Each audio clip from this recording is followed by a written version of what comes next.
اعوذ باللہ من الشیطان الرجیم بسم اللہ الرحمن الرحیم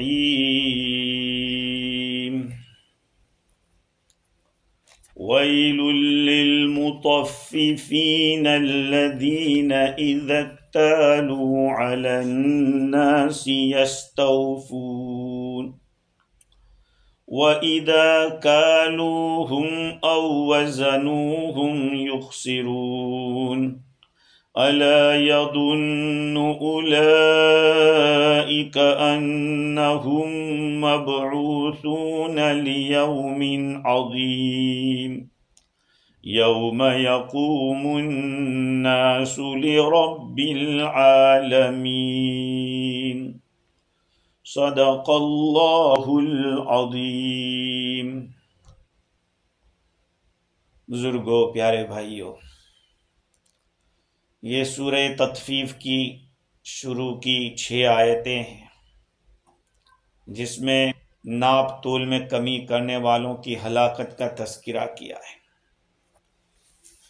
جو لوگ ناپ تول میں کمی کرتے ہیں، کبھی تو لاؤبالی پن کی وجہ سے ہوتا ہے، یعنی دھیان نہیں دیتے، ایسے ہی اٹکل سے دے دیتے ہیں، کبھی ارادے سے ہوتا ہے۔ بعض لوگ مزاج کے ہی ایسے ہوتے ہیں کہ وہ احتیاط نہیں کرتے، وہ سوچتے ہیں کہ میرا جتنا بھی بچ جائے یا جتنا بھی کما لوں، یہ ایک راستہ ہے۔ حالانکہ کوئی کم دے کے آدمی بڑھتا نہیں ہے، کسی کے مال کے اندر کمی کر کے اپنا مال بڑھ جاوے، یہ کبھی نہیں ہوتا ہے، کیونکہ وہ دوسرے راستے سے لے لیتا ہے، کوئی نہ کوئی راستہ اس کا ہو جاتا ہے، اللہ تعالیٰ کر دیتا ہے۔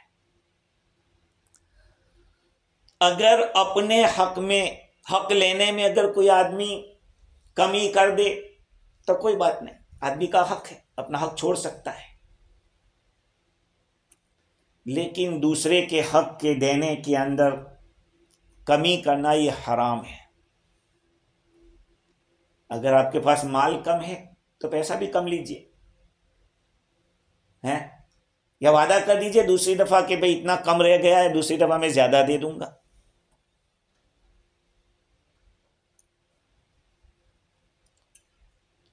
تطفیف کا گناہ ہے جو بے پرواہی سے ہوئی اور جان بوجھ کر کرتا ہے آدمی، دونوں میں فرق ہے، جان بوجھ کر کرے اور دھیان نہ ہو ایسے ہی ہو گیا، دونوں میں فرق ہے۔ اللہ تعالیٰ نے جو دوسرے والا ہے نا، اس کی ایک علامت بتلائی، جان بوجھ کر جو کرتا ہے کہ جب اپنا لیتا ہے تو پورا نظر رکھتا ہے تولے کے اوپر کہ کیسا ہوا ہے کہ نہیں، اور جب دینے کی بات ہوتی ہے تو پھر کم کر کے دیتا ہے۔ یہ نشانی اللہ تعالیٰ نے قرآن میں بتلائی، یعنی وہ چاہتے ہیں کہ ہمارے حق میں سے ایک دانہ بھی کم نہیں ہونا چاہیے، اور اپنے حق سے زیادہ چاہتے ہیں۔ بعض لوگوں کا یہ مزاج ہوتا ہے کہ جب تک آپ جھکا کے نہ دونے وہاں تو ان کو اطمینان نہیں ہوتا کہ مجھے پورا ملا یا نہیں ملا۔ جو تاجر ہوتا ہے نا، وہ بہت ہوشیار ہوتا ہے، وہ جانتا ہے، ہر ایک کے مزاج سے واقف ہوتا ہے کہ یہ کس سے خوش ہوگا، تو وہ پہلے سے حساب بھی کر ڈالتا ہے، ادھر سے کچھ جھکا ہوا رکھتا ہے۔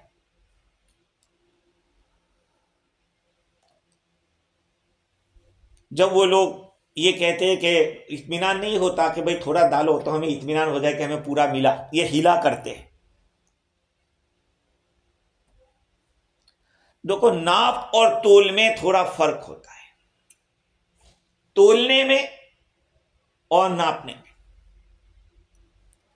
جو تولنے میں ہوتا ہے اس میں تو ادھر ادھر نہیں ہوتا، آج کے زمانے کے اندر تو بالکل 0 لکھا ہوا آتا ہے، اس لیے وہ یہ ہوتا ہے، وہاں زیادہ ڈنڈی آدمی نہیں مار سکتا۔ لیکن جو برتن ماپ کے لیتا ہے تو کبھی ہلاتا ہے تاکہ اور نیچے چلا جاوے، ہلاتا ہے۔ اور کبھی کپڑا جیسا ہے تو اس کو ڈھیلا رکھتا ہے، ایسے ناپتے وقت تھوڑا ڈھیلا رکھتا ہے تو اس میں تھوڑا زیادہ آ جاتا ہے. اگر تاجر زیادہ ہوشیار ہے تو کس کے ایسے کھینچے گا تاکہ کپڑا کم جاوے.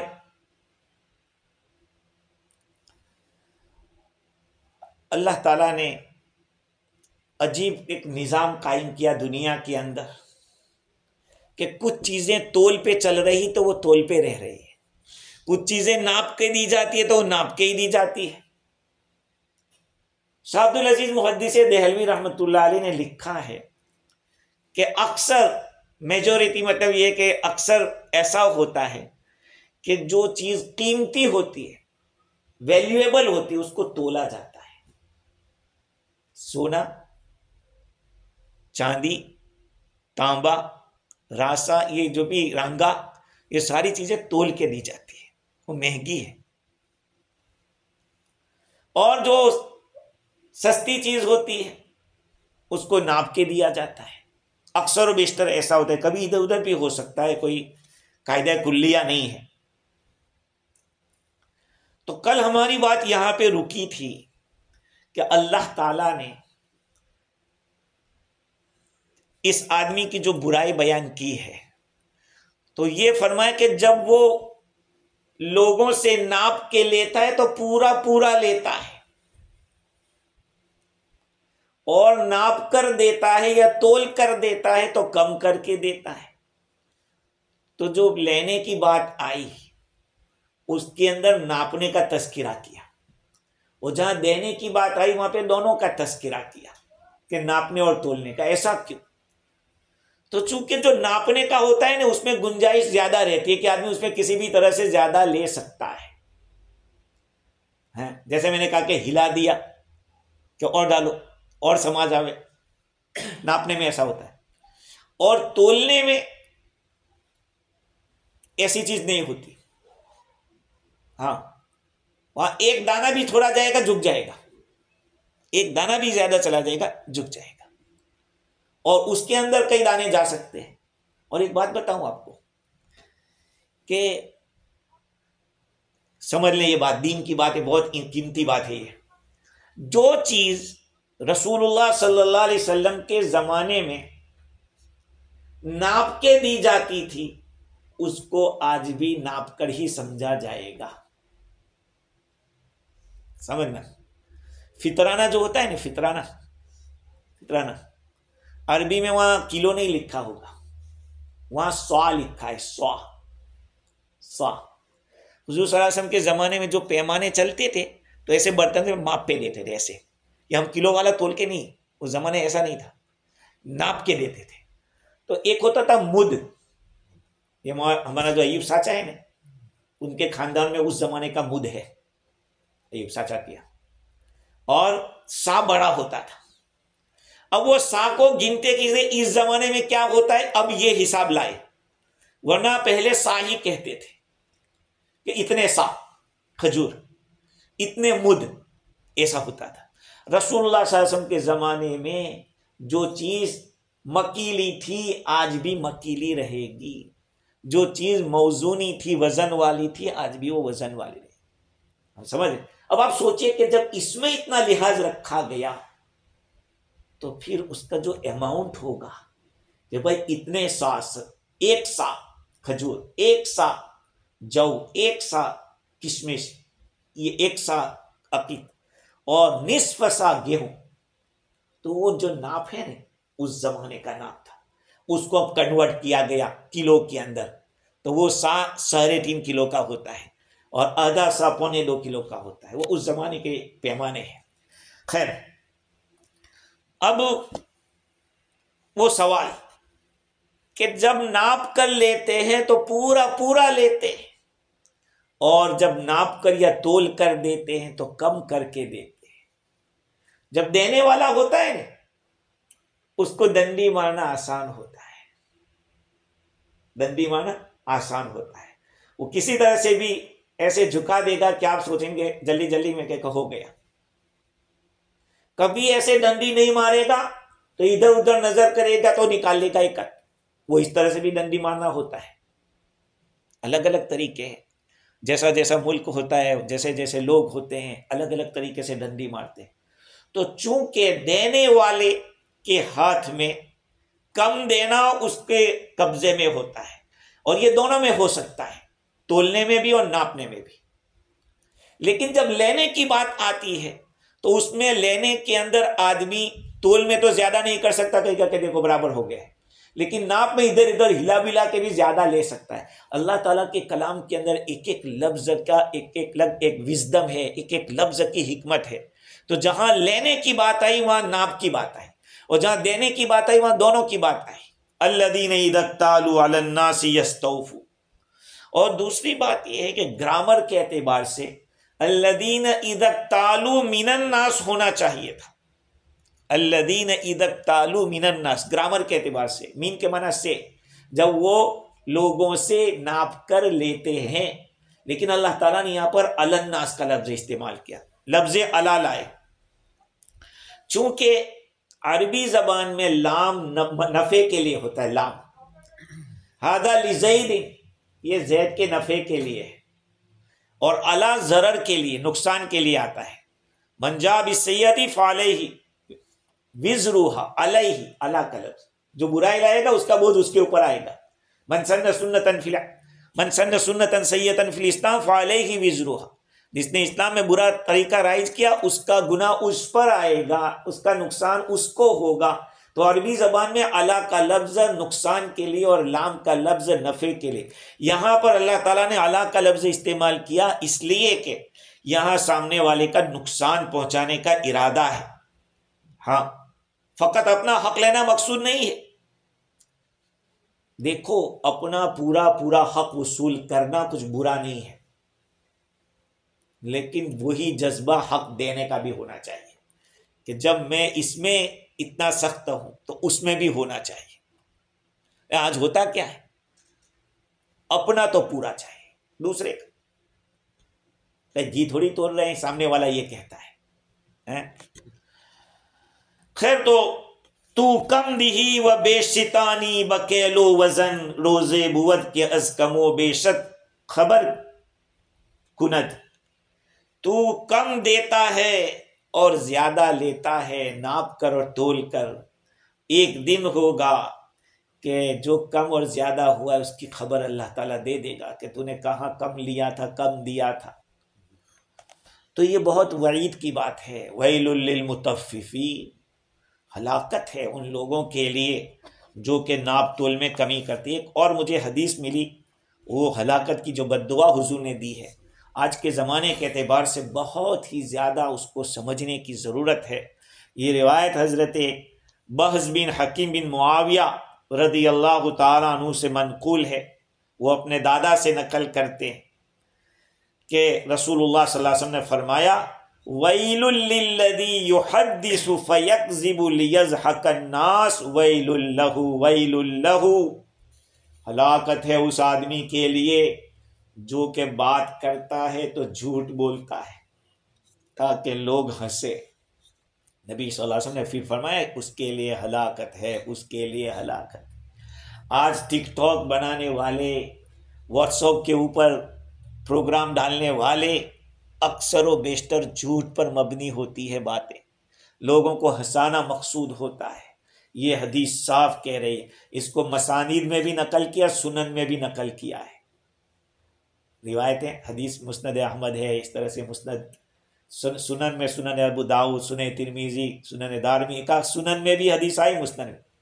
تو جو آدمی جھوٹ اس لیے بولتا ہے تاکہ لوگ ہنسیں، کہا حضور نے 3 مرتبہ بد دعا دی کہ اس کی ہلاکت۔ اب آج لوگ سوچ رہے ہیں کہ میرے ٹک ٹاک میں اتنے ہوئے، میرے واٹس ایپ پہ اتنے ہوئے۔ اللہ معاف فرمائے، ہمارے علماء بھی اب اس میں پیچھے نہیں رہے، وہ نہانے جا رہے ہیں ان کے بھی فوٹو آ رہے ہیں، ان کے بھی ویڈیو آ رہے ہیں، ندی میں نہا رہے، کود رہے ہیں، اس کے بھی فوٹو آ رہے ہیں، کہیں کھانے بیٹھے ہیں، ماشاء اللہ، اللہ حفاظت فرمائے۔ دیکھو، پبلسٹی کا اتنا شوق نہیں ہونا چاہیے کہ ٹوائلٹ میں جا رہا ہے اس کا بھی آ جانے لگے ہیں، اتنا شوق نہیں ہونا چاہیے۔ آج لوگوں کو اتنا شوق ہو گیا کہ ہمارا نام ہر جگہ آتا رہے، یہ کوئی اچھی چیز نہیں ہے، اللہ حفاظت فرمائے۔ خیر، تو حضور صلی اللہ علیہ وسلم نے ان لوگوں کے لیے بد دعا دی ہے۔ اب آگے دیکھیے، صاحب روح البیان نے یہ جو آیتیں گزری اس کا مطلب بیان کرتے ہوئے نقل کیا کہ جو وصول کرتے ہیں تو پورا کرتے ہیں اور دیتے ہیں تو کم کر کے دیتے ہیں۔ اس کا تعلق بہت سی جگہوں پہ، کل تو میں نے عرض کیا تھا، اور بھی کچھ چیزیں بیان کی ہیں۔ ابو عثمان رحمۃ اللہ علیہ فرماتے ہیں کہ میرے نزدیک اس آیت کا مطلب یہ ہے کہ جو لوگوں کے سامنے تو عبادت اچھی کرتے ہیں، لمبی چوڑی سر جھکا کے کرتے ہیں، اور لوگ ہٹ جاتے ہیں تو اناپ شناپ کرتے ہیں، کا یہ مطلب ہے۔ لوگوں سے کچھ جیسے لینا ہے تو بہت بزرگی والی نماز ہوگی، کوئی نہیں ہوگا تو پھر ایسی۔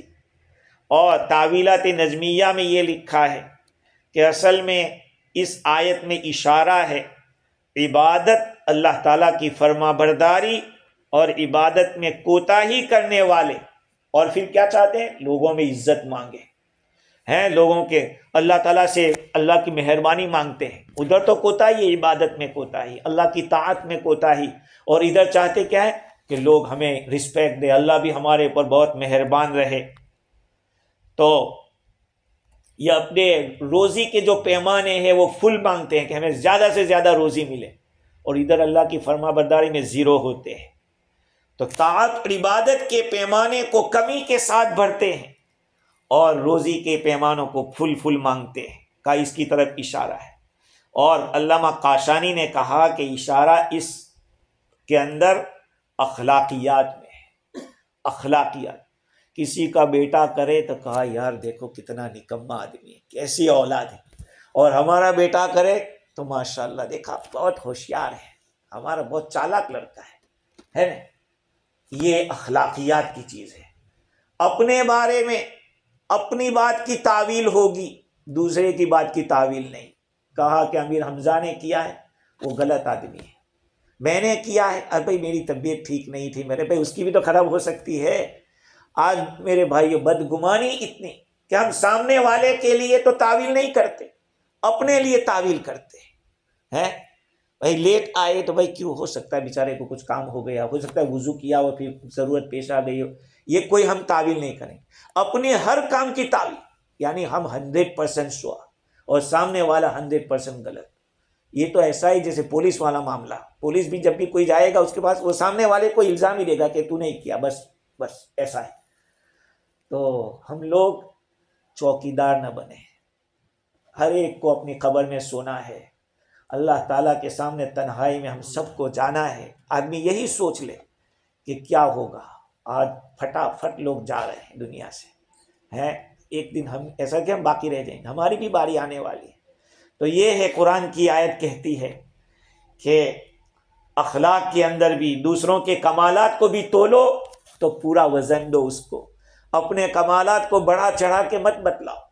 بہت سے لوگ کیا ہوتا ہے معلوم، ہمارے شیخ ہیں اب آسمان پہ اڑتے ہیں، اور دوسرے کے شیخ کی جب گرائیں گے کہ یار یہ تو ایسا ہے ویسے، تم کون فیصلہ کرنے والے ہو؟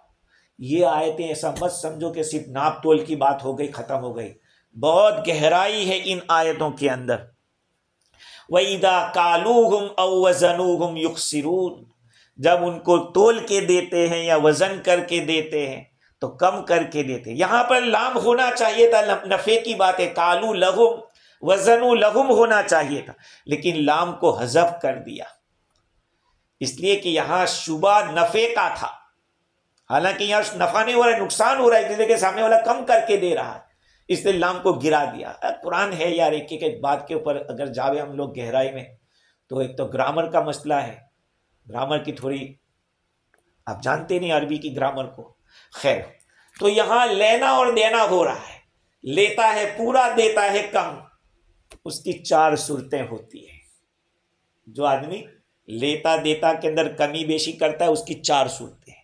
ایک آدمی وہ ہے لیتا پورا ہے دیتا کم ہے، یہاں جو بتلا یہ بدترین شکل ہے۔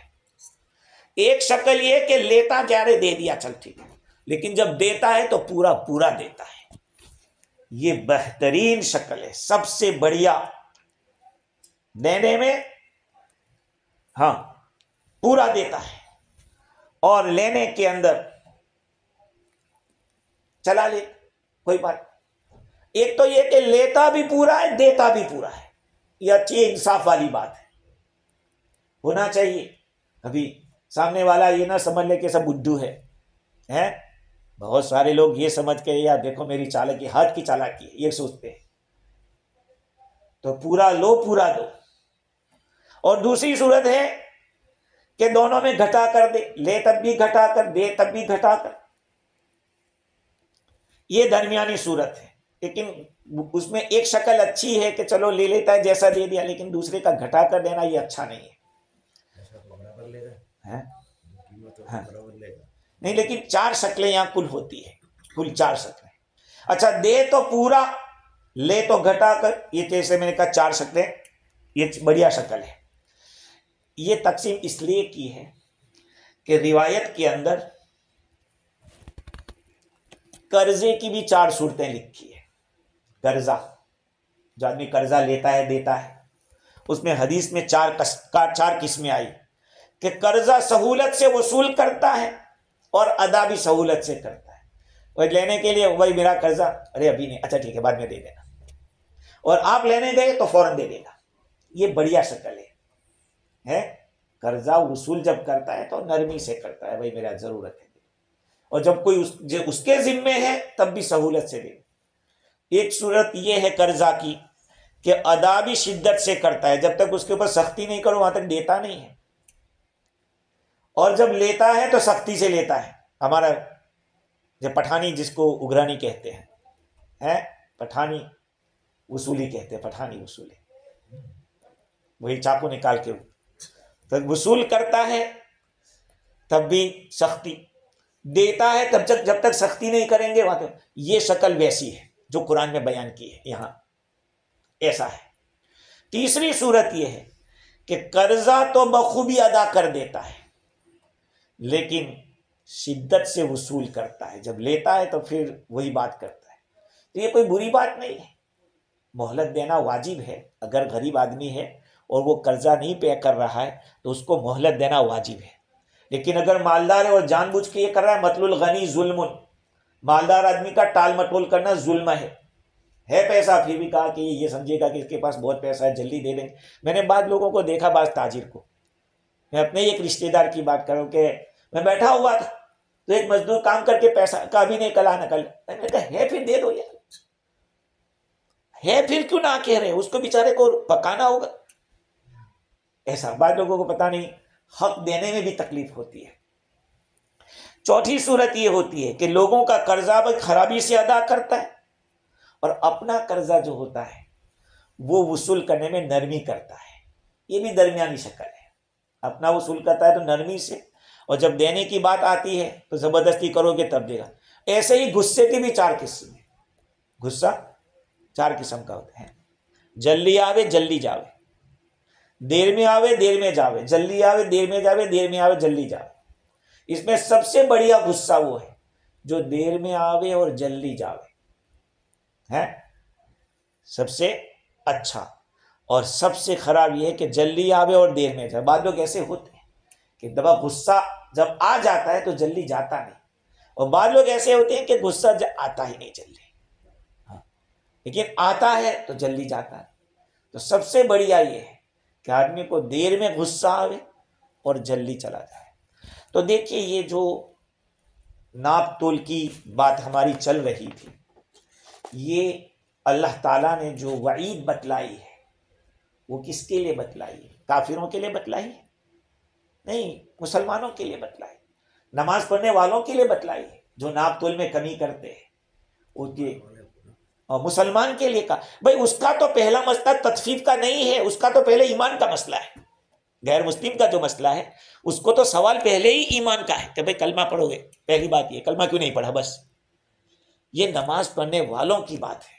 اور اس کے لیے بھی 2 دلیل میں بتلاتا ہوں کہ اللہ تعالیٰ نے یہ کافر کے لیے نہیں کہا ہے۔ ایک تو یہ ہے کہ ہلاکت جو بتلائی ہے ناپ تول میں کمی کرنے والے کے لیے، تو بھائی پہلے تو کفر ہی کی وجہ سے اس کو ہلاکت ہے، یہ تو دوسرے نمبر کی بات ہو رہی ہے۔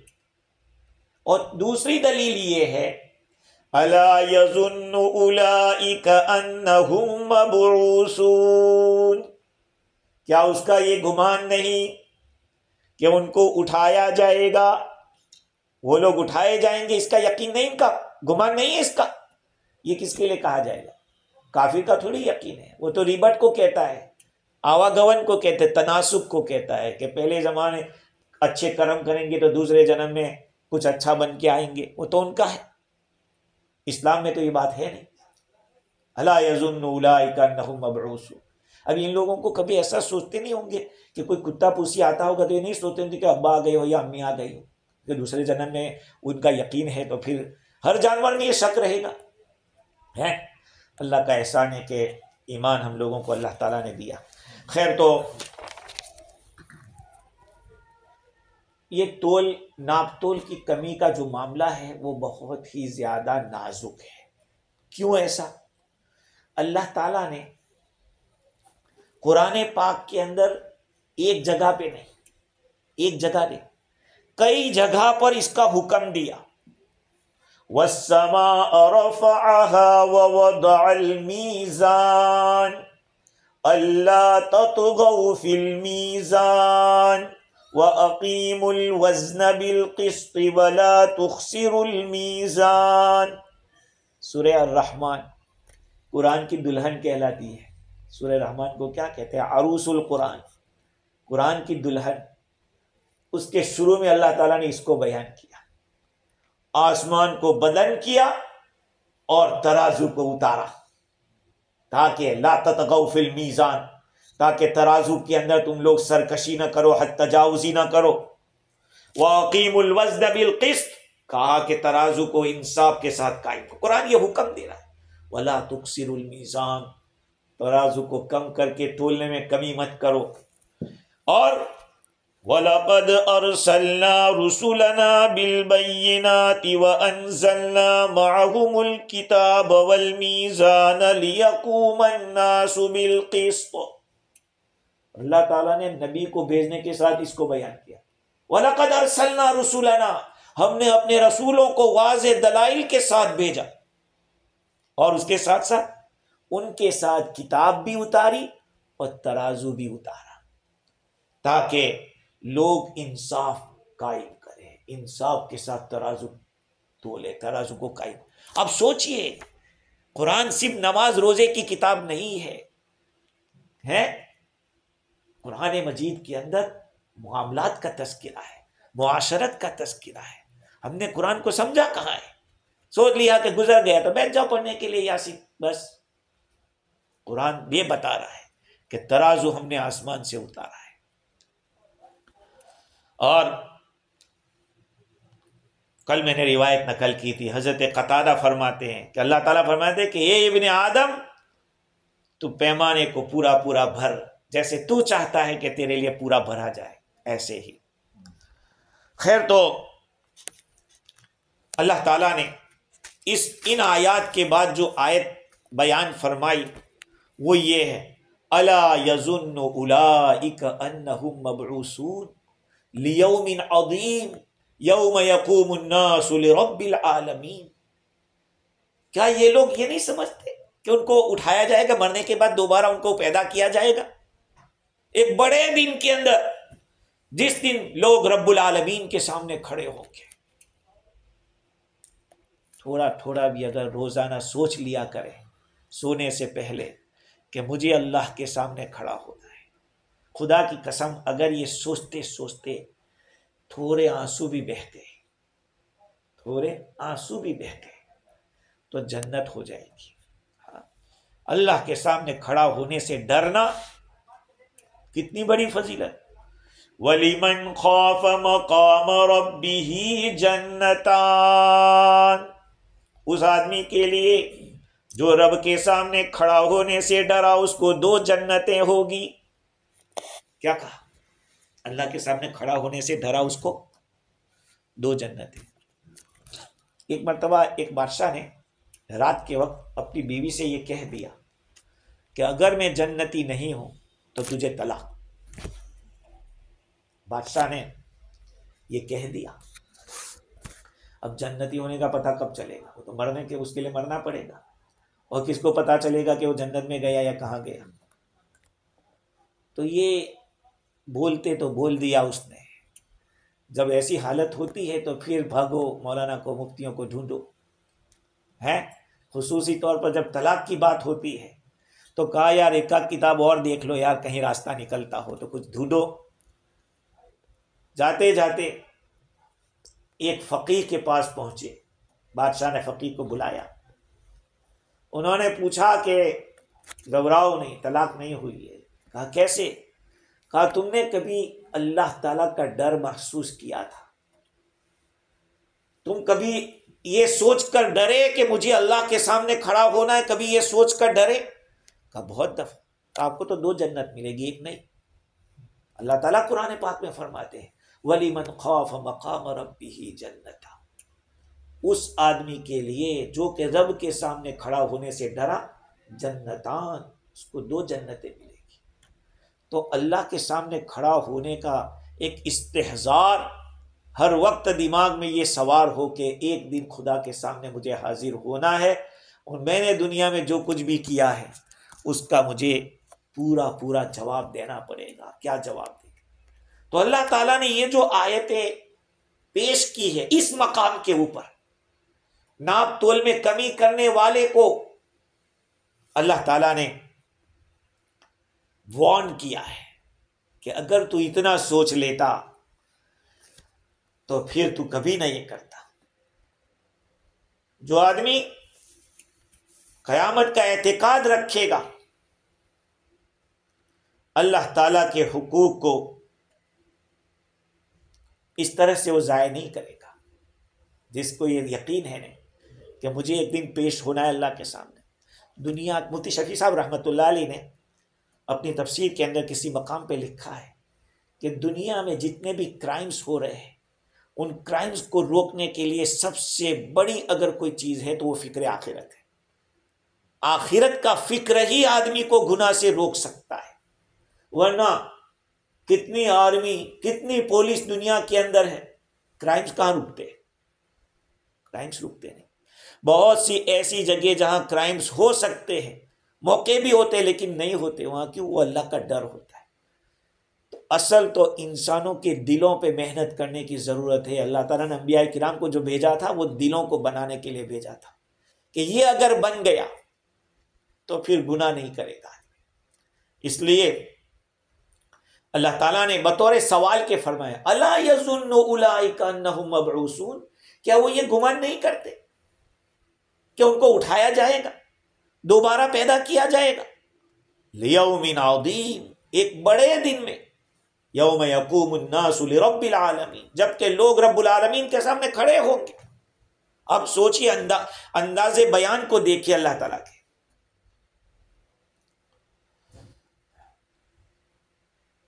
اور وہ بھی لفظ یقین کا نہیں لائے، یقین کا نہیں لائے، گمان کا لائے۔ 2 چیزیں الگ الگ ہیں، ایک ہے یقین اور ایک ہے گمان۔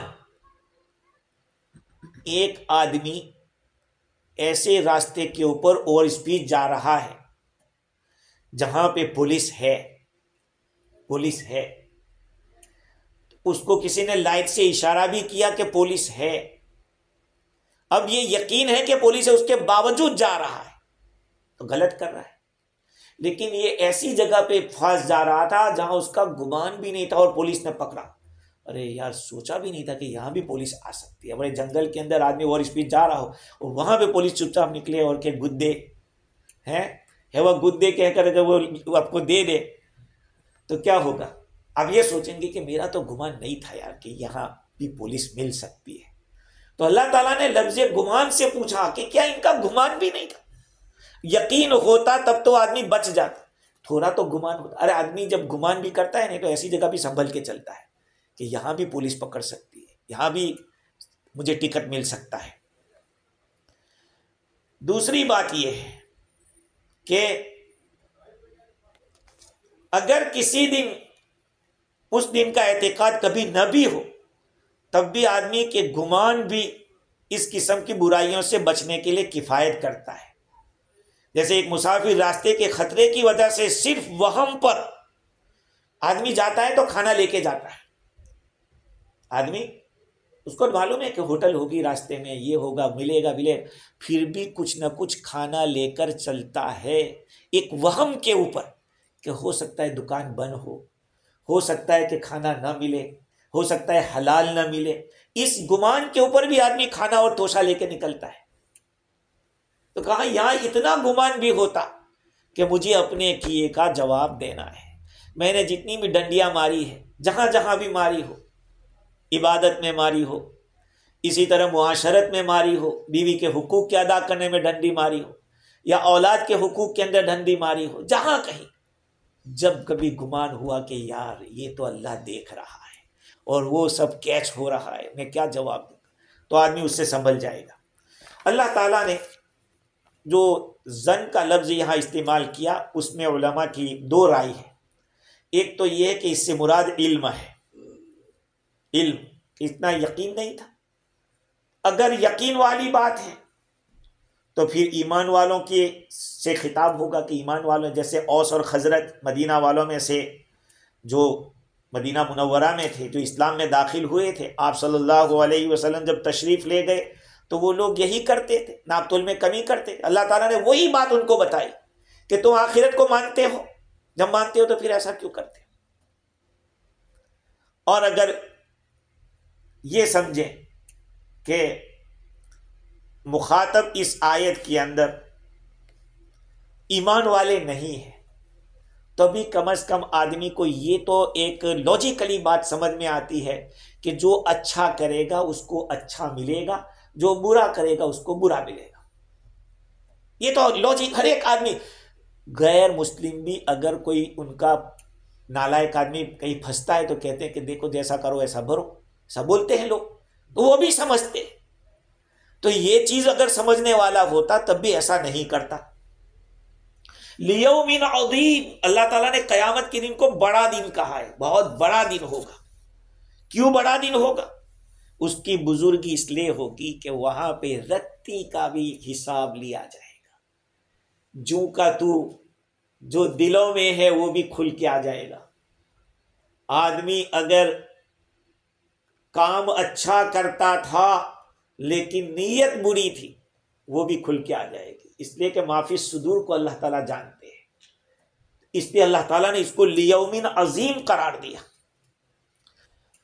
اس دن بندے سے اللہ تعالیٰ کے حقوق، بندوں کے حقوق طلب کیے جائیں گے اور حق دبانے والوں پر مکمل سختی برتی جائے گی. اس دن کی بزرگی کا ایک سبب یہ بھی ہوگا کہ وہ دن رسوائی کا ہوگا. دنیا کے اندر تو تھوڑی طاقت تھی، کچھ پاور تھا، منی پاور ہو یا کوئی کرسی کا پاور ہو، وہ تو چل گیا. لیکن وہاں کوئی پاور نہیں چلے گا. وہاں تو سب چیزیں کھل کے آ جائے گی. دنیا میں تو آدمی کچھ آتا ہے تو کسی کو آگے کر دیا، بیٹے کو کر دیا، باپ کو کر دیا، بیوی کو کر دیا. دنیا میں آدمی کچھ نہ کچھ کر لیتا ہے. لیکن اس دن ساری رسوائی سامنے آ جائے گی. ذلیل کون تھا اور عزیز کون تھا.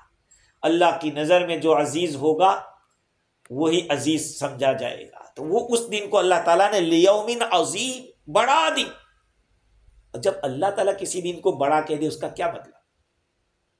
میں اور آپ اگر کسی دن کو بڑا کہے وہ کوئی بڑی بات نہیں ہے. رب العالمین کہہ رہے ہیں الا یظن اولئک انہم مبعوثون لیوم عظیم.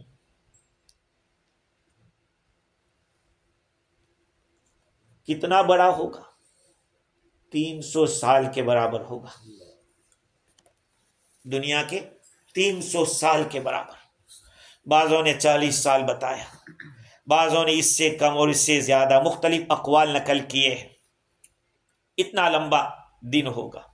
لیکن ایک ایمان والے کے لیے وہ ایسا ہوگا جیسے ایک نماز کا جو ٹائم ہوتا ہے. ابن عباس رضی اللہ عنہ فرماتے ہیں کہ ایمان والے کے لیے اللہ تعالیٰ اس دن کو اتنا چھوٹا کر دیں گے. امیگریشن کے اندر جب آدمی کچھ لایا نہ ہوا ایسے ہی کا ایسے ہی چلے گا. لیکن دنیا بھر کا سامان لایا ہو تو 2-3 گھنٹے تک اس کو فلنگ کرنی پڑتی ہے یہ نکالو وہ نکالو، ہے نا؟ تو بھئی گناہوں کا بوجھ نہیں ہوگا تو اس دن کا وہ دن ہلکا رہے گا، بہت آسان رہے گا۔ ایمان والے کو اللہ ہم سب کو کے لیے وہ دن آسان فرما دے۔ کتنا سخت ہوگا، اور آگے اللہ تعالیٰ نے کیا فرمایا؟ یوم یقوم الناس لرب العالمین، اس دن لوگ رب العالمین کے سامنے کھڑے ہوں گے۔ رب العالمین کہا، رحمت للعالمین نہیں کہا، یا رحمان العالمین نہیں کہا، رحیم العالمین نہیں کہا، رب العالمین۔ رب کس کو کہتے ہیں؟ رب کہتے ہیں تربیت کرنے والے کو۔ تربیت کس کو کہتے ہیں؟ کسی چیز کو دھیرے دھیرے دھیرے اس کے کمال تک پہنچانے کو تربیت کہتے ہیں۔ اس بچے کی ہم نے تربیت کی ہے، یعنی اس کو ہم نے بنایا ہے، جو کچھ بھی کیا ہے۔ تو رب العالمین کے سامنے کھڑے ہوں گے تو رب کا لفظ کیوں لائے؟ یہ اس لیے لائے کہ اس دن کا قائم کرنا اللہ کی ربوبیت کا تقاضا ہے۔ اللہ تعالیٰ رب ہے، اس کی ربوبیت کا تقاضا ہے کہ بندوں میں سے جس نے جس کے ساتھ جو کیا ہو اس کو اس کا پورا بدلہ ملنا چاہیے۔ جن کو میں نے نیک بنایا، دیندار بنایا، شریعت کے پابند بنایا، ان کے اوپر لوگ دباؤ ڈالتے رہے، ان کو ستاتے رہے، تو دنیا میں بھی سیم اور آخرت میں بھی سیم، یہ نہیں ہو سکتا۔ یہ اللہ تعالیٰ کی ربوبیت کا تقاضا ہوگا کہ اس دن لوگوں کو حساب کیا جائے، اس لیے رب العالمین کا لفظ لائے۔ اور اس دن کی کیفیت کا کیا سوال کرتے ہو؟ اس دن کی کیفیت کیا ہوگی؟ بعضوں نے یہ کہا کہ یقوم الناس سے مراد مردوں کا زندہ ہونا ہے، مردے کھڑے ہوں گے، اس کا نام ہے یوم یقوم الناس، اس دن کھڑے ہوں گے۔ لیکن صحیح بات یہ ہے کہ حقیقت میں اللہ کے سامنے کھڑے ہوں گے ایسے۔ ابن عباس رضی اللہ تعالیٰ عنہ فرماتے ہیں کہ لوگ قیامت کے دن دنیا کے 300 برس کے اندازے کے موافق حشر کے میدان میں کھڑے ہوں گے۔ 300 سال تک، 300 سال تک کھڑے رہیں گے۔ اس کے بعد کیا ہوگا؟ ان کے واسطے کوئی حکم آسمان سے نہیں آئے گا۔ صحیح مسلم میں ہے، حضرت مقداد ابن اسود رضی اللہ عنہ حضرت صلی اللہ علیہ وسلم کی یہ تفسیر بتلاتے ہیں کہ یقوم الناس فی رشحہم الی انصاف آذانہم، اس دن لوگ اپنے پسینے کے اندر کانوں کے آدھے تک ڈوبے ہوئے ہوں گے، ایسے پسینے کے اندر ہوں گے۔ اور یہ روایت بھی صحیح مسلم کے اندر ہے۔ خیر، باقی گفتگو انشاءاللہ کل کریں گے۔ اللہ تعالیٰ مجھے بھی اور آپ کو بھی قرآن مجید سے وابستہ رکھے، محبت عطا فرماوے، دین پر چلنا آسان فرماوے اور توفیق عطا فرمائے۔ سبحان اللہ۔